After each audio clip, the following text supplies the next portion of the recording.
ఒకప్పుడు అందరూ ఒక చోట చేరి సంగీత దర్శకుడి ఊహల్లో నుంచి ప్రవహిస్తున్న బాణీలు బాగున్నాయో లేవో చర్చించుకుని ఆమోదముద్ర వేసాకే ఆ పాట బయటికి వచ్చేది. మరుగున పడిన ఆ ఆనవాయితీని గుర్తు చేస్తూ మళ్ళీ మా కీరవాణి గారు విశ్వంభర కోసం పాటల్ని కంపోజ్ చేసే ప్రక్రియ మా ఇంట్లో ఏర్పాటు చేసుకున్నాం. అది జరుగుతున్న సందర్భంలో మాకు పాత రోజులు గుర్తుకొచ్చాయి.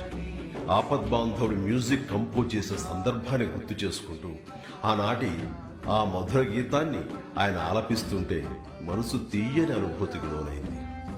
దాన్ని మీతో ఇలా పంచుకోవాలని మీ ముందుంచుతున్నాను. Please enjoy.